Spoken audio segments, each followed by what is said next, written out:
What's up? We are on Medieval Europe, video slide number 1.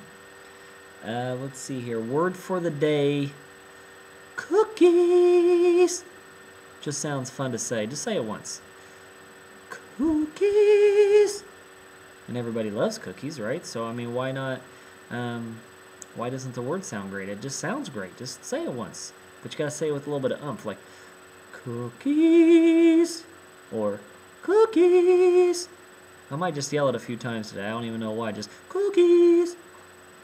All right. You finished the daily activity. You have received the packet, waiting on instructions. So, got the packet. Let's get your name. Let's get your period there. This, what you really can't see very well, is a picture of a castle and the surrounding area. I'm going to read off the front here. So when I do that, just kind of annotate and follow along. Might have you define a few words. So here we go.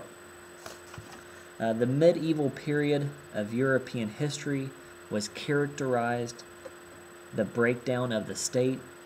If a king couldn't adequately protect his subjects, it was necessary for those subjects to find someone who could.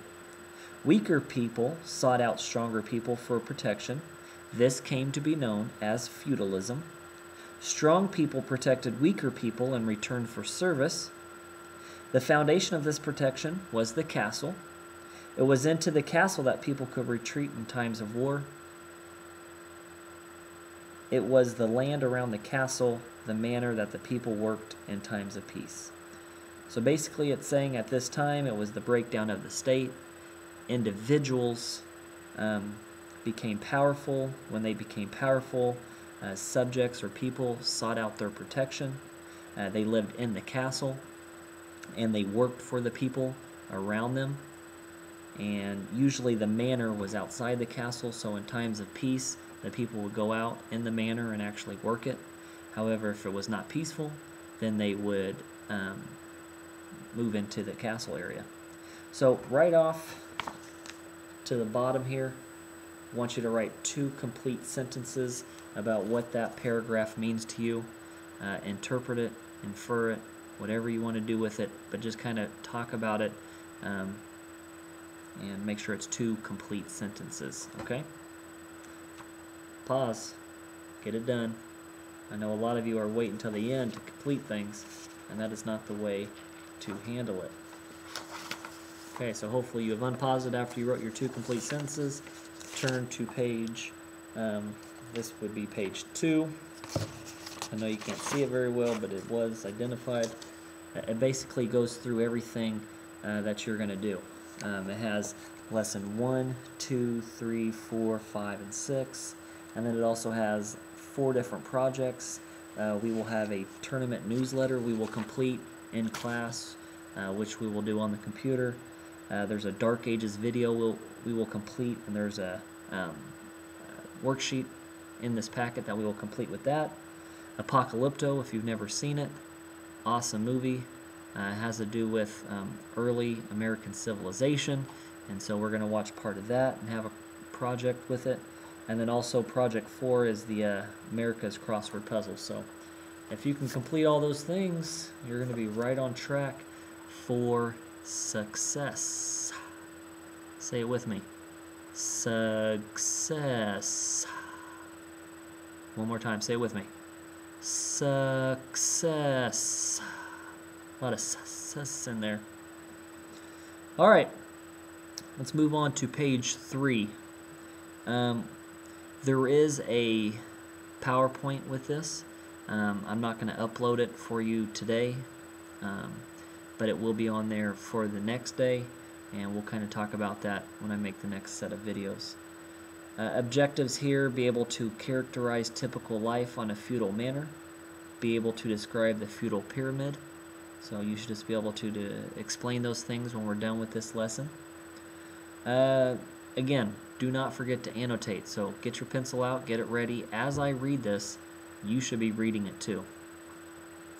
Feudal relationships. The tie between military service and land ownership began in the 700s AD. to support the cavalry. Charles Martel began granting fiefs to warriors, helping them to finance the purchase of horses and battle equipment. I would like for you to define cavalry. I would like for you also to define fiefs, and simply just put those on to the outside of the narrative there. Letter B. Frankish kings later expanded the system by giving fiefs to counts and local officials. These nobles assumed many government powers and swore loyalty to the king. Letter C. By the 1900s AD, such arrangements among nobles and monarchs emerged as feudalism. Lords were permitted to pass their lands on to heirs in return for providing knights for their loyal army. Letter D. In theory, feudal relationships were like a pyramid, with the king at the top and the lords in the middle, each of whom served a lord of the next higher rank. E. In return for a fief, vassals pledged to perform certain duties, the most important of which was military service. F.